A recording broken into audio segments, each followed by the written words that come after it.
नमस्कार प्रिय विद्यार्थियों, कैसे हैं आप सब लोग। एक बार फिर से मेरे YouTube चैनल मंजू ज्ञान धारा पर आपका हार्दिक अभिनंदन है। भक्ति काल के अंदर आज हम जानेंगे संत काव्य के अंदर बाकी जो संत बच गए उसके बारे में डिटेल से जानेंगे। लेकिन उससे पहले मेरी आपसे छोटी सी रिक्वेस्ट है, प्लीज़ आप मेरे वीडियो को पूरा देखना, पसंद आए तो लाइक एंड शेयर कर देना। पहली बार आप मेरे चैनल पर विजिट कर रहे हो तो चैनल को सब्सक्राइब कर लेना, बेल आइकन को भी प्रेस कर देना ताकि आने वाली ऑल नोटिफिकेशन है वो आप तक पहुँच जाए।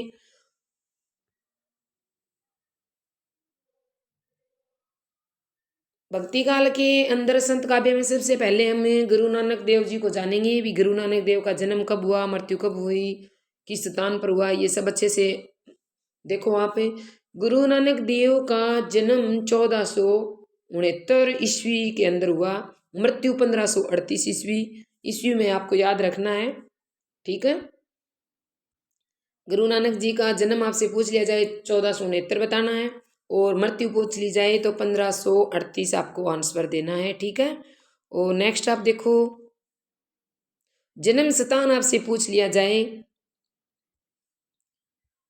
तो जन्म स्थान की बात कर लेते हैं। लाहौर यानी पाकिस्तान के अंदर, लाहौर के निकट राई भाई की तलवंडी नामक ग्राम में हुआ। यानी राई भाई की तलवंडी नाम का क्या एक गांव है, उसमें गुरु नानक जी का क्या हुआ है, जन्म हुआ है। और वर्तमान में ये कहाँ पर है, पाकिस्तान के अंदर है। ये बात आपको याद रखनी है। एक बार नोट लगाकर मैंने लिखा है, आप ध्यान दें। यह स्थान वर्तमान में ननकाना साहब नाम से प्रसिद्ध है। यानी जहाँ गुरु नानक जी का जन्म हुआ, राई भाई की तलवंडी नामक स्थान के अंदर, अगर आपको पूछ लिया जाए भी वर्तमान में इस को किस नाम से जाना जाता है, तो वर्तमान में आपको याद रखना है ननकाना नाम से जाना जाता है, ठीक है। वर्तमान में ननकाना नाम से इसको जाना जाता है। अब बात कर लेते हैं गुरु नानक जी के पिता का नाम। पिता का नाम आपसे पूछ लिया जाए तो आपको कालूचंद खत्री देना है। माता का नाम आपसे पूछ लिया जाए तो सुलक्षणी देना है। और ब्रैकेट में मैंने त्रिपदा लिखा है, ऑप्शन के अकॉर्डिंग आपको देना है। सुलक्षणी मिले तो सुलक्षणी करके आना है, ऑप्शन में त्रिपदा मिले तो आपको त्रिपदा करना है। पुत्रों के नाम आपसे पूछ लिया जाए गुरु नानक जी के पुत्रों के क्या क्या नाम है। वैसे पुत्रों के नाम रखने याद कोई जरूरी तो नहीं है, लेकिन पुत्रों का कुछ ऐसा योगदान है जो परीक्षा की दृष्टि से महत्वपूर्ण है, इसलिए गुरु नानक के पुत्रों का नाम रखना याद रखना जरूरी है। दो पुत्र है गुरु नानक जी के, कौन कौन से हैं देखो, श्रीचंद और लक्ष्मीचंद। कौन कौन से हैं, श्रीचंद और लक्ष्मीचंद। तो फिर मैंने नोट लगा के लिखा है, आपसे पूछ लिया जाए भी गुरु नानक के जो पुत्र थे श्रीचंद, उसके द्वारा उदासी संप्रदाय की स्थापना की गई है। ये परीक्षा की दृष्टि से महत्वपूर्ण है, आपको ध्यान रखना है। अब आपसे ऐसे पूछ लिया जाए भी उदासी जो संप्रदाय है उसकी स्थापना किसके द्वारा की गई है, तो आपको ध्यान देना है किसके किसके द्वारा की गई है, श्रीचंद के द्वारा की गई है, ठीक है। ये बात आपको याद रखनी है। नेक्स्ट स्लाइड में आप देखो, गुरु नानक जी की प्रमुख रचनाएं कौन कौन सी हैं। जप्पू जी नामक जो रचना है गुरु नानक जी की, उसमें नानक दर्शन के सिद्धांत एवं तत्वों का सार, सिद्धांत एवं सार तत्व दिया हुआ है।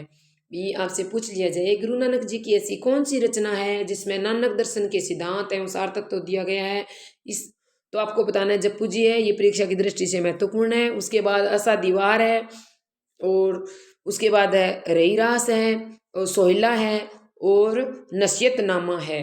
और नसीहतनामा किस भाषा में लिखी गई है, ये भी परीक्षा की दृष्टि से महत्वपूर्ण है, आपको ध्यान रखना है। नसीहतनामा है वो खड़ी बोली में लिखी गई है, ठीक है।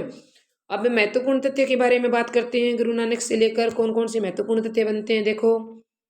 नानक देव जी सिख संप्रदाय के प्रवर्तक माने जाते हैं।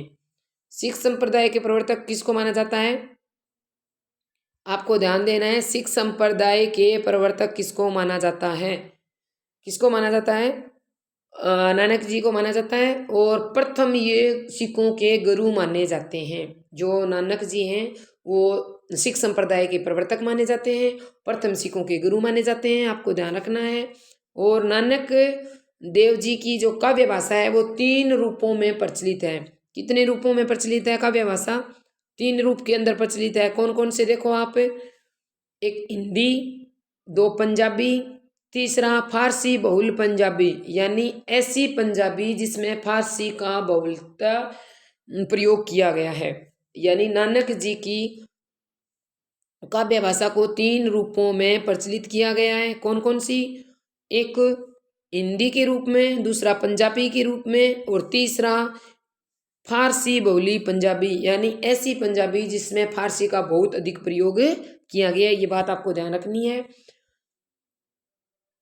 अब हम बात करेंगे गुरु नानक द्वारा रचित पदों के अंदर किस प्रकरण में सम्मिलित किया गया है। यानी इनके द्वारा रचित पदों को गुरु ग्रंथ साहिब के, जो गुरु ग्रंथ साहिब है उसके, गुरु ग्रंथ साहिब के महला नामक प्रकरण के अंदर संकलित किया गया है। यानी इनके द्वारा रचित पदों को गुरु ग्रंथ साहिब के किस प्रकरण में सम्मिलित किया गया है। ये गुरु ग्रंथ है, इसके कौन से प्रकरण में गुरु नानक द्वारा लिखे गए विचारों को संकलित किया गया है, तो महला प्रकरण के अंदर संकलित किया गया है। यह बात आपको याद रखनी है। नेक्स्ट आप देखो, कबीर ने अपने परम तत्व को राम कहा, उसी परम तत्व को गुरु नानक जी ने शब्द कहा है।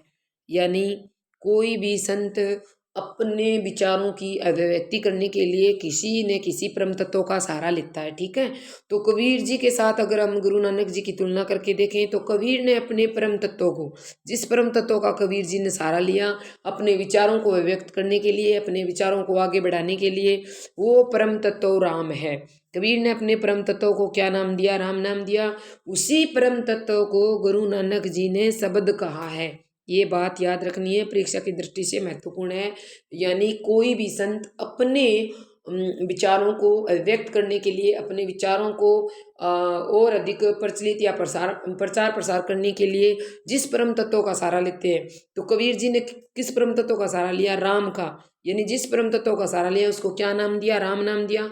कौन से राम? ये दशरथ पुत्र राम नहीं, आपको याद रखना है, राम है। ठीक है, दशरथ पुत्र राम नहीं है। और उसी परम तत्व को गुरु नानक जी ने शब्द नाम दिया है। ठीक है, नेक्स्ट देखो, गुरु नानक जी संतों में नारी के प्रति सबसे उदार संत माने जाते हैं। ऐसे क्वेश्चन बन सकता है, ऐसा कौन सा संत है जो नारी के प्रति उदार संत के रूप में माना जाता है? यानी 4 आपको ऑप्शन मिलेंगे, उसमें गुरु नानक जी का आपको आंसर लगाना है। गुरु नानक जी ऐसे संत हैं जो नारी के प्रति क्या माने जाते हैं? उदार संत माने जाते हैं। ठीक है, आगे देखो,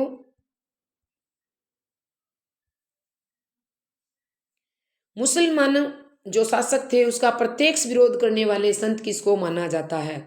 यानी पीठ के पीछे तो सब करते हैं, विरोध करते हैं, लेकिन ऐसा संत जो मुसलमानों का प्रत्यक्ष रूप से विरोध करता है तो उसका क्या नाम है या कौन है? तो आपको ध्यान रखना है, गुरु नानक जी हैं। नारी के प्रति उदारता का भाव रखते हैं और मुसलमानों का प्रत्यक्ष विरोध करने वाले संत कहलाते हैं। ये बात आपको याद रखनी है। नेक्स्ट स्लाइड में देखो आप, नेक्स्ट स्लाइड में है संत दादू दयाल जी। संत दादू दयाल जी भी परीक्षा की दृष्टि से महत्वपूर्ण है। देखो आप, जन्म आपसे पूछ लिया जाए तो 1544 ईस्वी देना है, मृत्यु आपसे पूछ ली जाए तो 1603 ईस्वी देना है। यानी संत दादू दयाल जी का जन्म आपसे पूछ लिया जाए तो 1544 ईस्वी आंसर लगाना है। मृत्यु की बात करें तो मृत्यु 1603 ईस्वी के अंदर। अगर संत दादू दयाल जी का जन्म स्थान आपसे पूछ लिया जाए तो अहमदाबाद गुजरात आंसर देना है। ये बात आपको याद रखनी है। अब हम बात कर लेते हैं रचना को लेकर। संत दादू दयाल की कौन कौन सी रचना है, किसके द्वारा संकलन किया गया है? तो प्रमुख रचना अरडे वाणी, दादू दयाल की ये रचना है, प्रमुख रचना मानी जाती है अरडे वाणी। इस अरडे वाणी को क्या किया गया है? संकलन किया गया है। संकलनकर्ता का नाम आपसे पूछ लिया जाए तो आपको ध्यान रखना है, संतदास और जगन्नाथ दोनों माने जाते हैं। संतनाथ और जगन्नाथ ये दोनों किसके संकलन करता है? यानी अरडे वाणी का। अरडे वाणी कैसी रचना है? कैसी रचना है? दादू दयाल की अरडे वाणी है वो एक संकलन की गई रचना है। संकलन करता आपसे पूछा जाए तो संतदास और जगन्नाथ आपको आंसर लगाना है। अब है नेक्स्ट है अंगबधू। कैसी रचना है? अंगबधू। अंगबधू भी क्या की गई है? संकलन की गई है। और संकलन करने वाले कौन है? रजब। अंग क्या है, रजब गजब के नाम से अंगों को याद आप रख सकते हो। अंग बधू किसकी रचना है, ऐसे पूछे ना आपसे किसका ग्रंथ या किसकी रचना है, तो आपको आंसर लगाना है दादू दयाल जी की है, एक संकलन की रचना है। और किसके द्वारा संकलन किया गया है, संकलन करता कौन है अंग बधू का, तो रजब है। ठीक है, अब दादू दयाल के नाम से ये ग्रंथ लिखा गया है, दादू दयाल के नाम से नेक्स्ट ग्रंथ है वो। लेकिन आप कंफ्यूज मत होना पेपरों में, कहीं दादू दयाल के नाम से आप आंसर दादू दयाल ही कर दो। हाँ, दादू दयाल के द्वारा इसमें दादू दयाल के दिए गए विचारों का वर्णन किया गया है दादू दयाल के नाम से, लेकिन संकलन करता कौन है, दादू दयाल नाम से जो ग्रंथ है उसके संकलन करता परशुराम चतुर्वेदी है, ये बात आपको याद रखनी है। कौन है, परशुराम चतुर्वेदी है। दादू दयाल के नाम से इस ग्रंथ का संकलन किया गया है परशुराम चतुर्वेदी द्वारा, और दादू दयाल नाम वाले ग्रंथ में दादू के विचारों का मतलब हमें विचारों का वर्णन मिलता है इसमें। ठीक है, नेक्स्ट आप देखो महत्वपूर्ण तथ्य क्या क्या है।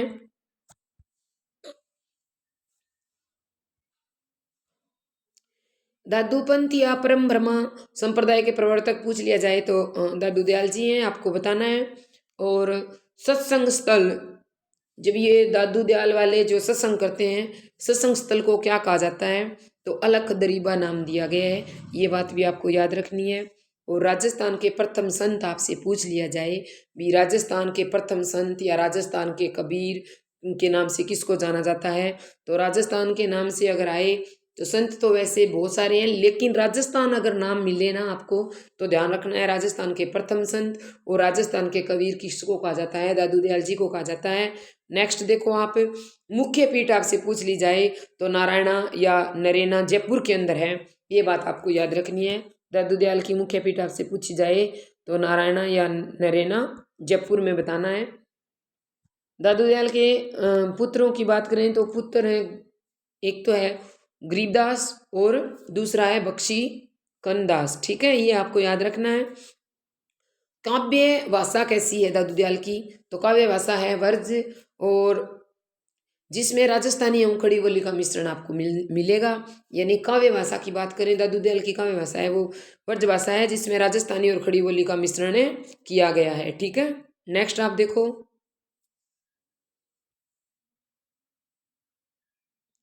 आपसे पूछ लिया जाए भी दादू का अधिकांश साहित्य है वो किस भाषा में लिखा गया है, तो आपको याद रखना है ढूंढाड़ी भाषा में लिखा गया है। जयपुर के जो आसपास का क्षेत्र है वो ढूंढाड़ प्रदेश के नाम से जाना जाता है, और दादू दयाल जी ने दादू दयाल की मुख्य पीठ वहीं पे है, इसलिए ज़्यादातर अधिकांश साहित्य है वो दादू जी का ढूंढाड़ी भाषा में लिखा गया है। और कहा जाता है कि दादू के उपदेशों से अकबर बहुत ही प्रभावित हुए थे। यहाँ से एक महत्वपूर्ण क्वेश्चन बनता है भी, अकबर है वो किसके उपदेशों से बहुत ज़्यादा प्रभावित हुए, तो दादू के उपदेशों से कौन बहुत ज़्यादा प्रभावित हुए, तो आपको याद रखना है अकबर प्रभावित हुए, ये बात आपको याद रखनी है। अब दादू राम या सत्य राम, ये किसका प्रधान वाक्य है, आपसे पूछ लिया जाए तो दादू दयाल जी का है। दादू राम या सत्य राम, ये एक प्रसिद्ध प्रधान वाक्य है, किसका है, दादू दयाल का है, आपको याद रखना है। नेक्स्ट आप देखो, दादू पंथ जो है उसके अंदर किसी व्यक्ति की जब मृत्यु हो जाती है तो शव को न तो जलाया जाता है और न ही दफनाया जाता है, अपितु उसे जंगल में फेंक दिया जाता है। यानी जानवर जीव जंतु पक्षियों के खाने के लिए क्या कर दिया जाता है, जंगल में फेंक दिया जाता है। इनके पंथ में एक ऐसी परंपरा है, जब किसी व्यक्ति की मृत्यु हो जाती है तो उस शव को क्या किया जाता है, शव को न तो जलाया जाता है और न ही दफनाया जाता है, जानवरों को खाने के लिए ऐसे ही खुले जंगल में फेंक दिया जाता है। यानी दादू पंथ की ये कौन से पंथ की परंपरा है, कैसे भी क्वेश्चन बन सकता है, तो आपको ध्यान रखना है दादू पंथ में शव को जलाया और दफनाया नहीं जाता है। ठीक है, नेक्स्ट स्लाइड आप देखो। अब हम बात करेंगे संत सुंदरदास की, जो दादू दयाल के शिष्य रहे हैं। संत सुंदरदास है वो,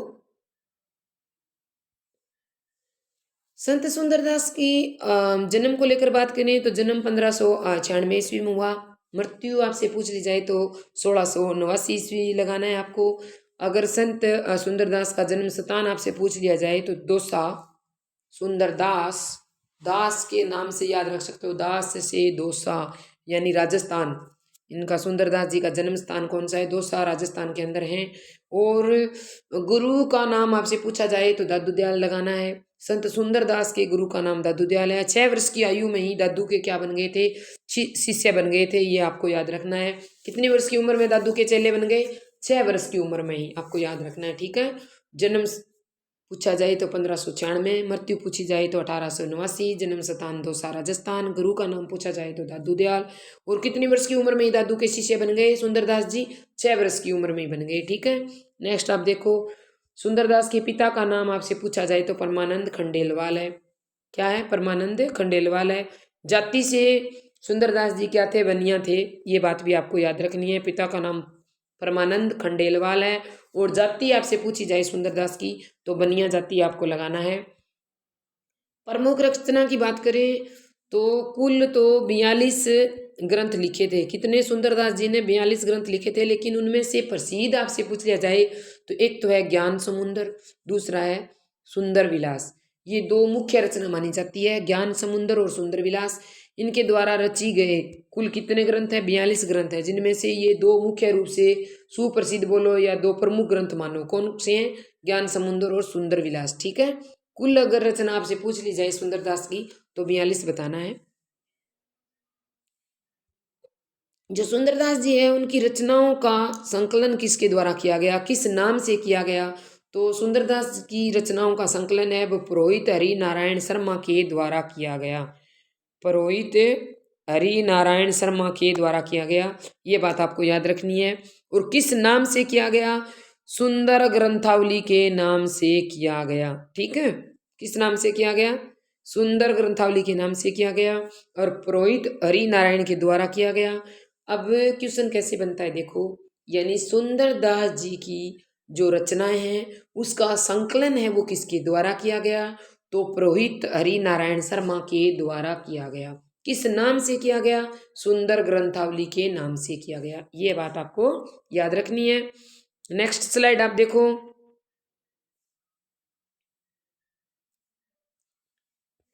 सुंदरदास जी के बारे में महत्वपूर्ण तथ्य हैं। सुंदरदास संत कवियों में सबसे शिक्षित संत माने जाते हैं। यानी दादू दयाल के जितने भी शिष्य थे उसमें सबसे विद्वान शिष्य किसको माना जाता है? सुंदरदास जी को माना जाता है। सुंदरदास जी संत कवियों में सबसे शिक्षित माने जाते हैं। इन्होंने अपनी रचनाओं में, बाकी जितने भी संत हुए हैं अपनी रचनाएं किस में की है? दोहा के अंदर की है, दोहा शैली में की है। लेकिन सुंदरदास जी ने क्या किया है? अपनी रचनाओं को दोहा की बजाय कवित छंद का प्रयोग किया है और इसी वजह से सुंदरदास जी को सबसे ज़्यादा इंटेलिजेंट संत माना जाता है, ये बात आपको याद रखनी है। यानी कवित छंद का प्रयोग किया है। किस संत ने अपनी रचना के अंदर कवित छंद का प्रयोग किया है? तो आपको ध्यान रखना है सुंदरदास जी ने किया है। बाकी सभी संत ने जितनी भी रचनाएं की उनमें दोहा शैली का प्रयोग किया, लेकिन सुंदरदास जी ने कवित छंद का प्रयोग किया और इसकी वजह से ही सभी संतों में सुंदरदास जी को सबसे ज़्यादा शिक्षित, सबसे ज़्यादा विद्वान संत के रूप में जाना जाता है। और आगे देखो आप, सुंदरदास जी है वो किसका विरोध करते हैं? सुंदर है लेकिन श्रृंगार का विरोध करते हैं, ये बात आपको याद रखनी है। सुंदरदास जी श्रृंगार रस के घोर विरोधी माने जाते हैं। श्रृंगार रस के क्या माने जाते हैं? घोर विरोधी माने जाते हैं। ऐसा कौन सा संत है जो श्रृंगार रस का घोर विरोधी माना जाता है? तो सुंदरदास को माना जाता है, ठीक है। सुंदर होने के बाद भी श्रृंगार की कोई आवश्यकता नहीं होती, इसलिए उन्होंने क्या कर दिया, ऐसे आप याद रख सकते हो, घोर विरोध कर दिया। उन्होंने 1625 ईस्वी में फतेहपुर शेखावाटी सीकर, जो राजस्थान के अंदर पड़ता है, सीकर में प्रवेश किया, जहां एक गुफा में कितने साल योग साधना की? 12 वर्ष। अब क्वेश्चन कैसे भी बन सकता है, भी ऐसे कौन से संत हैं जिन्होंने फतेहपुर शेखावाटी सीकर के अंदर एक गुफा में 12 वर्ष व्यतीत किए या 12 वर्ष योग साधना की? तो उस संत का नाम बताओ। तो उस संत का नाम सुंदरदास जी है। कब? 1625 ईस्वी की बात है। कहाँ? फतेहपुर सीकरी शेखावाटी सीकरी के अंदर। कहाँ है सीकर? शेखावाटी सीकर राजस्थान के अंदर है। क्वेश्चन को कैसे भी घुमा के एग्जामिनर दे सकता है, आपको ध्यान रखना है। सन पूछे तो 1625 ईस्वी की बात है। कितने वर्ष तक तपस्या की है? 12 वर्ष तपस्या की है। कहाँ की है? फतेहपुर शेखावाटी सीकर राजस्थान के अंदर की है। और किस संत ने की है? सुंदरदास जी ने की है। ठीक है। नेक्स्ट स्लाइड देखो आप। नेक्स्ट स्लाइड है रैदास दास, संत रैदास जो मीरा के गुरु माने जाते हैं। जन्म को लेकर बात करें तो 1445 ईस्वी से विक्रम संवत है, आप ध्यान देना। 1445 विक्रम संवत से लेकर 1575 विक्रम संवत, किसके अनुसार है ये बात याद रखनी है। संत रैदास के जन्म को लेकर दो विद्वानों के मत हैं। गणपति चंद्रगुप्त जी के अनुसार तो आपको बताना है 1445 से 1575 विक्रम संवत आंसर लगाना है। अगर डॉक्टर नगेंद्र के अनुसार आपसे पूछा जाए तो 1498 से लेकर 1548 ईस्वी आपको आंसर देना है। नगेंद्र जी का मानना है कि 1498 से लेकर 1548 ईस्वी में जन्म हुआ है, जबकि गणपति चंद्रगुप्त जी का मानना है 1445 से लेकर 1575 विक्रम संवत में जन्म हुआ है। तो स्वीकार्य काल कौन सा माना जाएगा। जो रैदास जी हैं उसके जन्म को लेकर स्वीकार्य काल 15वीं शताब्दी का उत्तरार्ध और 16वीं शताब्दी का पूर्वार्ध माना जाएगा। ये बात आपको याद रखनी है, ठीक है। अब रैदास जी की जन्मभूमि, जन्मभूमि का मतलब है जहाँ बंदा पैदा हुआ है, ठीक है। जन्मभूमि और कर्मभूमि, तो जन्मभूमि एवं कर्मभूमि रैदास जी की काशी माना जाता है। जहाँ जन्म हुआ वहीं पे रैदास जी ने अपना क्या किया है, एक संत इस काव्य में अपना योगदान दिया है, वहीं पे अपनी कर्मभूमि बनाया है।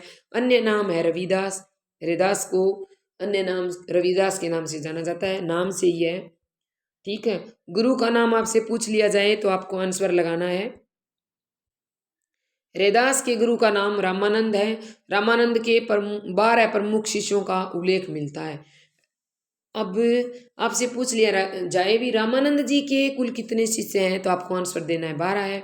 और रैदास के गुरु का नाम आपसे पूछा जाए तो रामानंद है। नोट लगाकर मैंने लिखा है संत रैदास किसके गुरु हैं, खुद किसके गुरु हैं, मीरा के गुरु हैं। ये बात आपको याद रखनी है। नेक्स्ट देखो, महत्वपूर्ण तथ्य है। संत रैदास जाति से चमार थे, जिसका उल्लेख निम्नलिखित पदों में मिलता है। जाति भी ओछी, कर्म भी ओछो, कसब हमारो, नीचे से प्रभु ऊंचो कियो, कहे रैदास चमारो। खुद रैदास जी ने अपने दोहे में इस बात को स्वीकार किया है कि वो जाति से क्या थे, चमार थे, ठीक है। जाति भी ओछी, कर्म भी ओछा, कसब हमारा, नीचे से प्रभु ऊंचो कियो, कह रैदास चमारा, ठीक है। नेक्स्ट आप देखो, नेक्स्ट में वह रैदास खलास चमारा, चरण शरण रैदास चमैया। ये बात भी रैदास जी के द्वारा कही गई है। पर प्रसिद्ध पंक्ति देखो, अब कैसे छूटे राम नाम रट लागी, प्रभु जी तुम चंदन हम पानी, जाकी अंग अंग वास समानी। ये बात किसकी द्वारा की गई है, ये पेपर की दृष्टि से महत्वपूर्ण है, ऐसे आ सकता है, आपको ध्यान रखना है। अब कैसे छूटे राम नाम रट लागी, राम नाम अब नहीं छूटेगा, क्योंकि राम नाम की क्या लगी है, रट लगी है। प्रभु जी तुम चंदन, प्रभु जी तुम क्या हो, चंदन हो हम पानी, जाकी अंग अंग वास समानी। ये किसके द्वारा कही गई पंक्तियां हैं, तो आपको याद रखना है रैदास जी के द्वारा कही गई पंक्तियां हैं। रैदास जी की भाषा आपसे पूछ ली जाए तो वर्ज भाषा बताना है आपको, ठीक है। नेक्स्ट आप देखो, जो गुरु ग्रंथ साहिब है उसमें 40 पद रैदास जी के संकलित किए गए हैं। यानी अब ऐसे क्वेश्चन बन सकता है, गुरु ग्रंथ साहिब के अंदर, गुरु ग्रंथ साहिब में ऐसा कौन सा संत है जिसके 40 पदों को संकलित किया गया है, तो आपको आंसर लगाना है रैदास जी ऐसे संत हैं जिनके 40 पदों को गुरु ग्रंथ साहिब में संकलित किया गया है। इनकी कोई स्वतंत्र रचना यानी कोई स्वतंत्र प्राप्ति नहीं होती है। इनके रचित फुटकल पदों का एक संग्रह जो रविदास की वाणी के नाम से जाना जाता है, ये बात आपको याद रखनी है। नेक्स्ट आप देखो,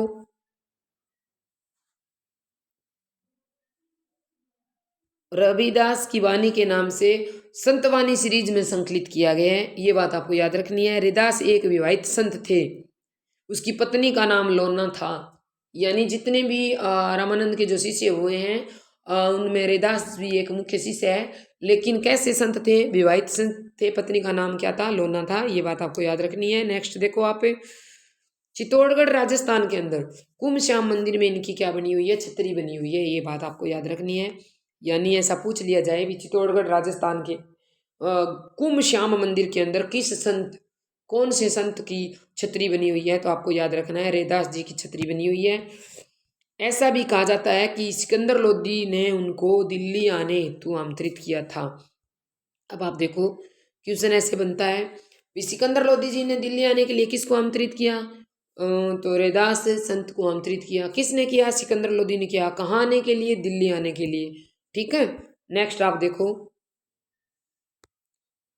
नेक्स्ट में है मुलकदास जी, संत मुलकदास जी।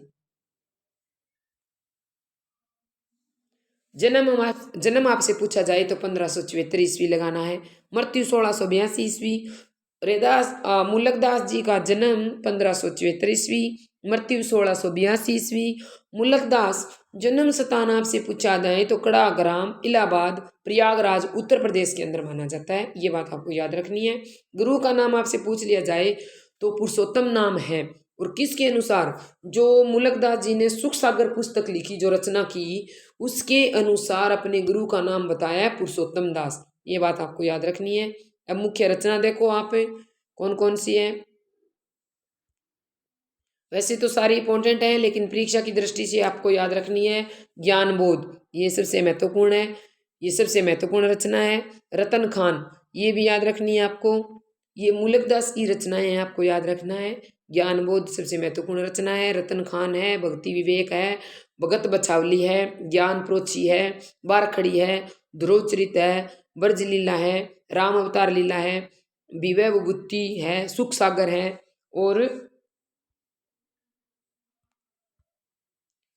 स्फुट पद है। इन सब में आपको कौन सी याद रखनी है परीक्षा की दृष्टि से, वैसे तो सब इम्पोर्टेंट है, लेकिन मुलकदास की सबसे महत्वपूर्ण रचना आपसे पूछा जाए तो एक सुख सागर आंसर देना है, एक रतन खान देना है, एक ज्ञान बोध देना है, एक ज्ञान प्रोची देना है। ये 4 रचनाएं बहुत महत्वपूर्ण मानी जाती है परीक्षा की दृष्टि से, आप याद रख लेना। मुलकदास के महत्वपूर्ण तथ्य देखो आप कौन से हैं। इन्होंने अपनी रचनाओं में अवधि एवं वर्ज भाषा का प्रयोग किया। ऐसे कौन से संत हैं जिन्होंने वर्ज के साथ अवधि भाषा का भी प्रयोग अपनी रचनाओं में किया, तो आपको आंसर लगाना है। मुलकदास जी हैं, कौन कौन सी भाषा का प्रयोग किया, अवधि और वर्ज भाषा का प्रयोग किया, ये बात आपको याद रखनी है। आलसियों के समर्थक कवि माने जाते हैं। ऐसे कौन से संत या कवि हैं जिसे आलसियों के, जो लेजी पर्सन है, उसके समर्थक माने जाते हैं। कैसे माने जाते हैं, देखो एक पंक्ति कही गई है इसके द्वारा। अजगर करे न चाकरी, पंछी करे न काम, दास मुलक्का कह गए, सबके दाता राम। यानी अजगर यानी जो मगरमच्छ जो होता है, किसी प्रकार से किसी की नौकरी या चाकरी नहीं करता है। पंछी करे ना काम, पंछी किसी प्रकार का कोई काम नहीं करता है। दास मुलक्का कह गए, सबके दाता राम। कहते हैं कि जब राम सबके दाता है तो खाने पीने की, वो काम करने की फिक्र नहीं है, कोई काम करने की जरूरत भी नहीं है, क्योंकि राम सबके दाता हैं। तो ये पंक्ति पेपरों में पूछी जा सकती है, बहुत बार पूछी भी गई है। ऐसे देखकर भी अजगर करे न चाकरी, पंछी करे न काम, दास मुलक्का कह गए, सबके दाता राम। ये पंक्ति किसके द्वारा दी गई है, तो मुलकदास के द्वारा की गई है, क्योंकि उन्हें किसके समर्थक माना गया है, आलसी यानी जो लेजी पर्सन होते हैं उसके समर्थक माना गया है। ठीक है, आज बस यहीं तक। हमारा सेशन आपको कैसा लगा प्लीज़ कमेंट बॉक्स में ज़रूर बताना। तब तक के लिए आप सभी को मेरा प्यार भरा नमस्कार। जय हिंद, जय भारत।